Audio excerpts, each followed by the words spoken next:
Howdy. Good morning, afternoon, evening, night, whatever it is where you are. It is 0223 on the 21st of August here. But when you'll see it, when I'll upload it, when you'll see it, who knows. I have done this bottle before, this very one. I opened it on screen. I have done this bottle before for another Sippin' and Talkin' video. This will be Sippin' and Talkin'. I'm going to see if I can't move my phone a tad bit. There. You saw Thoroughly Amateur? Thoroughly Amateur. And because of, well, for various reasons, you're going to see more than one video with the same, not just the same whiskey, but the same exact bottle.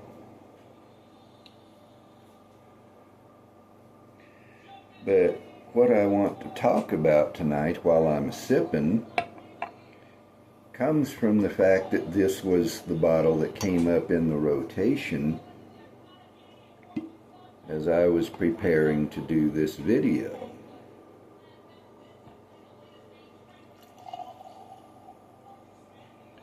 I don't know which videos you will have seen by now.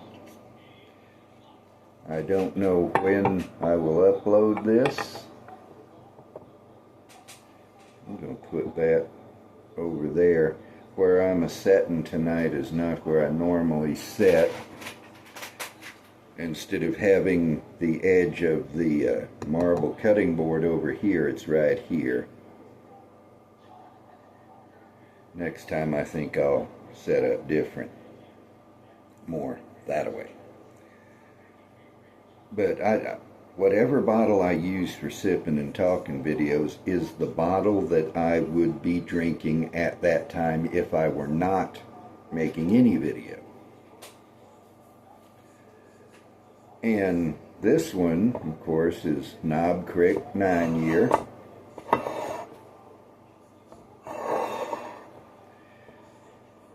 It's a Jim Beam bourbon. It is, in fact, let's see, Kentucky straight bourbon whiskey, aged 9 years, 100 proof. It, as I say, comes from Jim Beam. If all you know of Jim Beam is their white label, you don't know Jim Beam.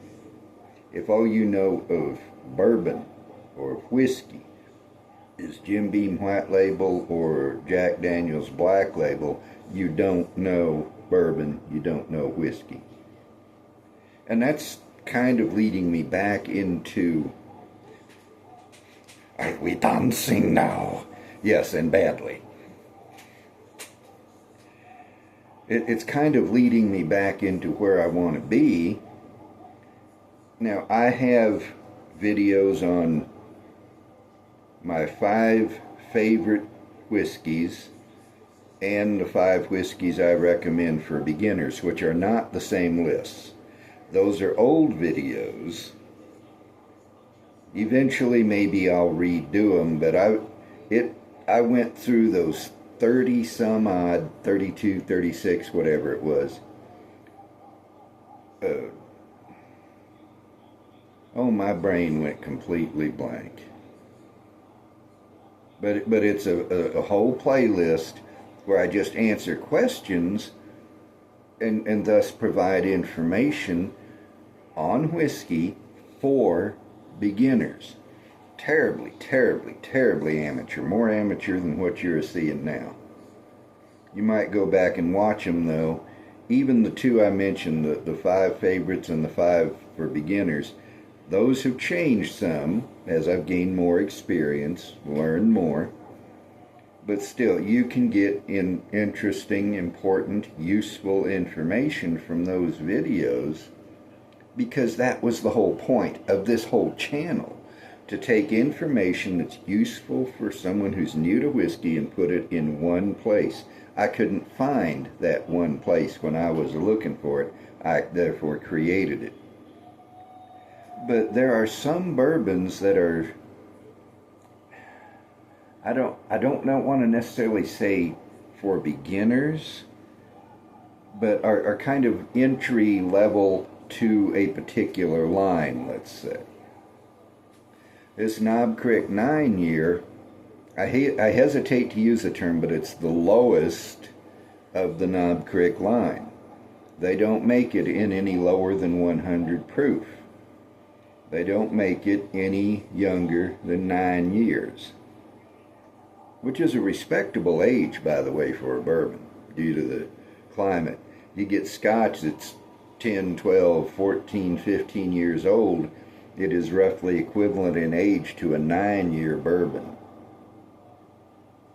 And a lot of it is the climate, some of it is the barrels that bourbon uses and Scottish whiskey uses, etc. But this is the lowest on the ladder, let's say, of Knob Creek. Next you have the 12-year. Now this bottle was $29.99, $30, down about $5 from what I'm used to paying for Knob Creek 9. The next bottle is Knob Creek 12-year, only 3 years older, but the last time I got a bottle of that, it was like $56, somewhere in that neighborhood. Now that price may have come down too. This has come down, say, $5. The 12-year, let's assume, I may be wrong, but let's assume it's come down $2 or $3. I never did see bourbon prices going up much in Albuquerque, but now they are coming down months after everybody else said, the bourbon boom is busted. It's falling apart. Maybe it is. Maybe everybody's quit buying bourbon. All the production they put out, all the new construction is going to prove, after all, not to be worth it. But we'll see. I'm just happy to have bourbon. So you have the 9-year, you have the 12-year. Why is there such a big gap in price for only 3 years? There are those who will tell you, well, every year of age is $10. Then why ain't this $90 instead of $30? Why isn't 12-year $120 instead of $50 or $60? People spout that without thinking. They're holding in their hand, when they say it, whiskey which disproves the rule of thumb. Now, maybe past a certain point of age, yes, then you can start adding $10 per year of age. But as a general rule, it doesn't work at all. So don't let anybody fool you. However, older whiskey, generally speaking, is going to be more expensive simply because there's less of it. You take a bourbon barrel, you fill it, that is roughly 55 gallons. I think it's actually 53, but let's call it 55. So, because I think in terms of a 55-gallon drum. So we'll use 55 just as a figure to work with. You fill it up, you put it in the rickhouse, the heat and cold get after it, evaporation sets in. After 9 years, you might have only 50 gallons. You might have 45 gallons. Depending on a number of factors, more or less will evaporate from the barrel. If there are small leaks, that will drain some out. Now, with bourbon, as the volume goes down, the proof will go up, which means you can temper it down to another proof and expand the volume come bottling time. But over a span of tens and scores and hundreds of barrels, you're losing hundreds and thousands of gallons of whiskey before you ever dump the barrel. That's just the nature of the beast. So in any given barrel of 9-year-old Knob Creek, and they choose which barrels will become Knob Creek, but just for the sake of discussion, you have a barrel of 9-year-old Knob Creek, it's dropped, say, 5 gallons. But the 12-year-old barrel might have dropped by 7 gallons, which means instead of 50 gallons in there, there are only 47. But the cost of making both barrels was the same. The cost of the grain, the cost of the water. Very few distilleries are actually getting their water from a spring anymore. They're just using so much that doesn't work. So they're getting their water piped in just like any other place. The cost of the grain, the cost of the water, the cost of maintaining and operating the equipment, the cost of paying the employees, the cost of, everything that goes on in the one barrel spreads out over 50 gallons. In the other barrel, that same cost spreads out over only 47 gallons. I don't know what the actual figures are, but say it takes $1 per gallon to make a 55-gallon barrel of whiskey. And remember the 55-gallon, I'm just using that so I can work with it. So both barrels cost 55 gallons to make. But the one only has 50 gallons in it. That $55 has to spread out over only 50 gallons, which means each gallon is going to actually have to sell for more than $1 just to break even. Over here with 47 gallons, each gallon has to sell for even more just to break even. Now, you begin to get into complicated matters of finance and this and that, and it's all over my head, and I'm beside my subject anyways. And I'm at 12 minutes. But that's a basic explanation, very basic, of why only 3 years older than this costs $20 or $30 more. There's an 18-year Knob Creek. I've never had it. Some people seem to really like it. Some people find it too oaky. But the 9 and the 12 are excellent. And I also have a bottle, it's a barrel pick at 120 proof. That's 9 years old, and it's, oh man, it's excellent. And there are other bourbon lines which go up in price and quality. There's Old Granddad. You can get the Old Granddad. There is an Old Granddad 80 proof, which I've not had. There's an Old Granddad bonded, which by law is 100 proof. If it's bonded, bottled in bond, both terms mean the same. That it has to be 100 proof. It's pretty good. Then you get to Old Granddad 114. It's 114 proof. It's a little bit more expensive, but the flavor is so much better. But if you're beginning, you might want to start with the bonded or even the 80 proof. Wild Turkey is an interesting one. It doesn't have a range of just Wild Turkeys. It has Wild Turkey 81 proof, which I've never had. Then there's Wild Turkey 101, which is 101 proof. But then you have Rare Breed, you have Kentucky Spirit, you have the Russell's line, you have various other special releases. And so once you know whether you do or don't like Wild Turkey 101, you don't really have anywhere to go but another line. Now, I love rare breed. I've had one bottle of Russell's 10. I could tell that people would like it. I didn't.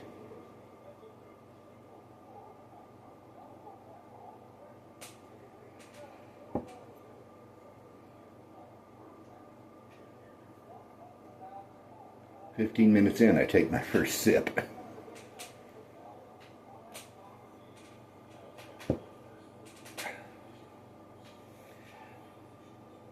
Let's see. Well, my brain's going blank now. That is not a new thing. It happens fairly frequently. But Four Roses has its basic 80 proof bourbon. Some people still call it Yellow Label, although the label hasn't been yellow for some years now. You move up from there to Four Roses Small Batch, and up from there to Four Roses Single Barrel, except they have a different way of doing things. Their 80 proof is all 10 of their recipes together. The small batch is, if I remember correctly, 4 of those 10 recipes. A single barrel is 1 of those 10 recipes. And so theoretically, even without going into barrel proof and all this, you could have 10 different bottles of Four Roses barrel proof or single barrel on your shelf, and not a one of them be the same recipe.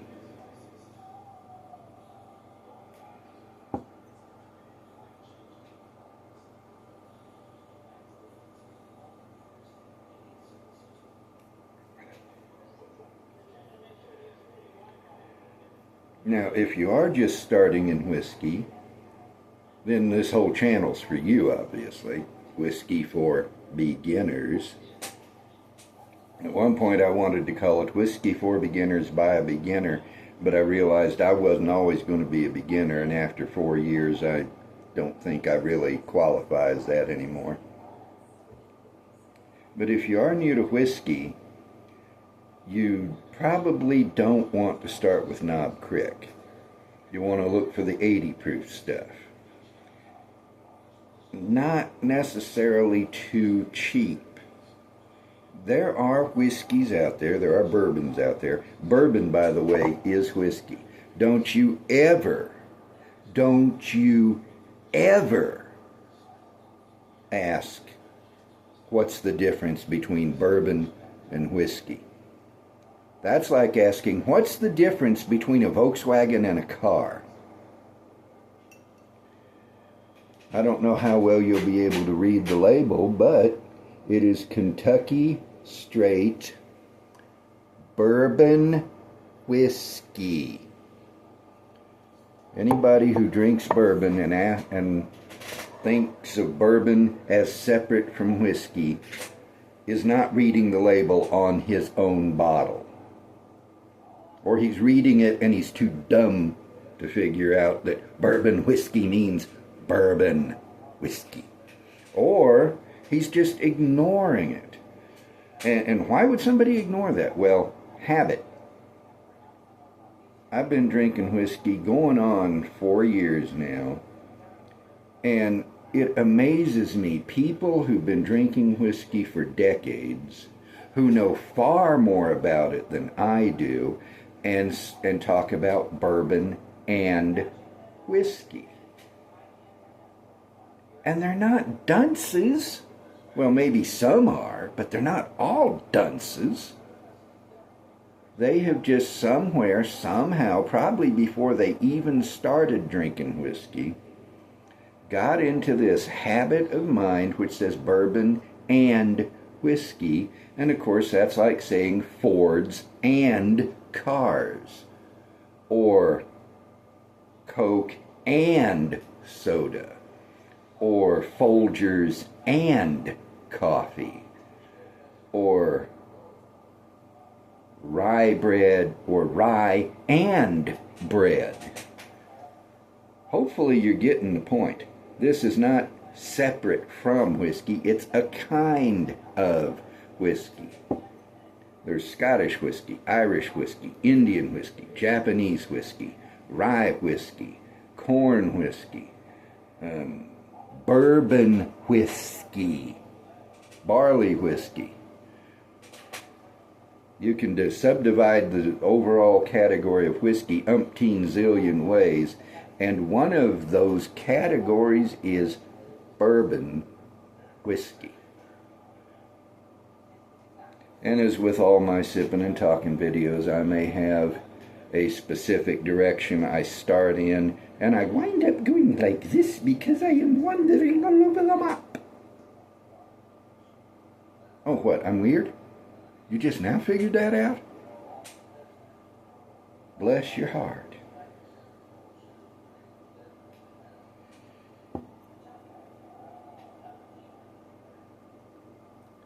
But comes the day you want to try Knob Creek.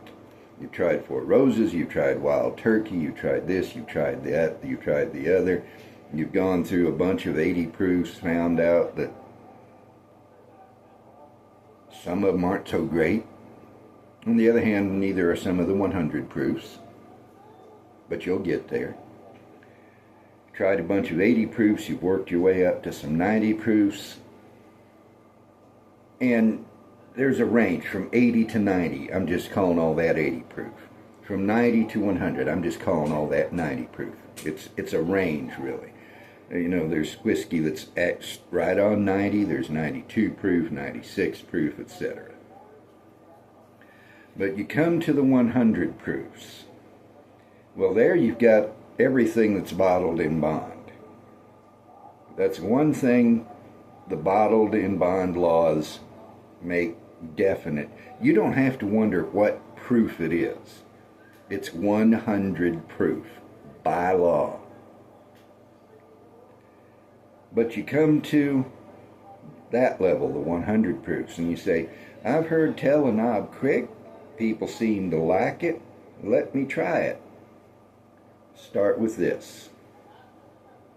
It's the lowest price of the Knob Creek line, so if it turns out you don't like it, you're not out as much money. And they bottle it in what I call a pint. I call this a fifth. I call about half of that a pint. A pint isn't laterally half of a fifth, it's half of a quart, which is a quarter of a gallon. So a pint is a little less than half of a fifth, but approximately.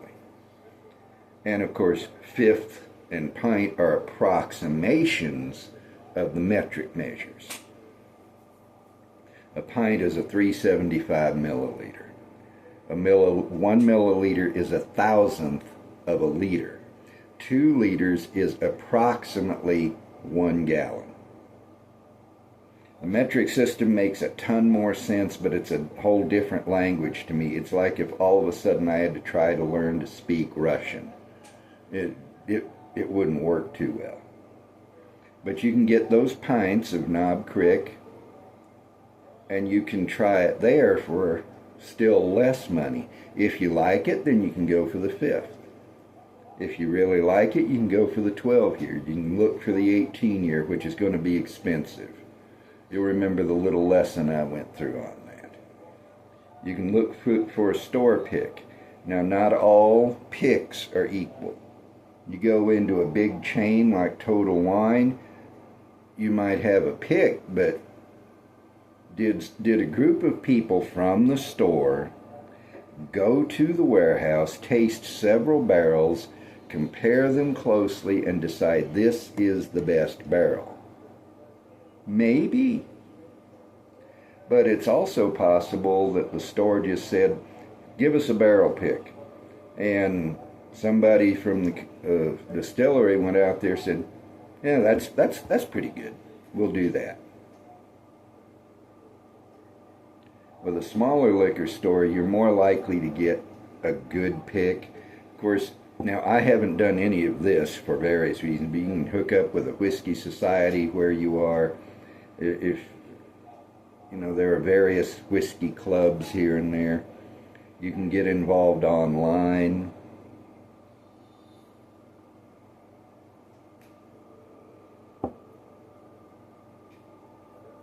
and you might even have a chance to participate in picking a barrel. And that has got to be fun. Of course, there's also the problem that you're tasting, 4 or 6 different barrels, maybe repeatedly. You're liable to be standing there saying, I can't decide which barrel I like best. But I'm faced. I remember Bill Murray on the old Saturday Night Live when it was still funny. Weekend Update. Boy, am I faced. But you can look for Knob Creek barrel picks, and you can look for barrel picks among others. Oh, here's another line. George Dickel. Now, there are people who don't care for Dickel. I do. There's the white label. It used to be number 8. It's the superior classic recipe. Classic recipe, the white label. It's 80 proof. Then you can go up a step to, no, that's the black. Back up. George Dickel. Not everybody likes George Dickel. I do. There's the black label. Black label. Which used to be the number 8. It's the classic recipe. Then you move up to the white label. Used to be number 12. That's not the age. It's the number of the recipe. Maybe that confusion is why they've taken the numbers off. And it's 90 proof. Even better. Then you go to Dickel Bottled in Bond. What's bottled in bond proof? You know it. I've said it a zillion times just in this video. And it's excellent. Now, I get nuts from Dickel. I get pecans from the Classic and Superior. I get walnuts from the Bottled in Bond. I have not yet had the barrel proof, or single barrel, whichever it is. Of course, to be a real barrel proof, it by definition has to be a single barrel, but that's a whole nother discussion. I'm already way over where I wanted to be. I try to keep these at about 20. I'm at 27. So, without further ado, I am just going to chop this off. Cheers.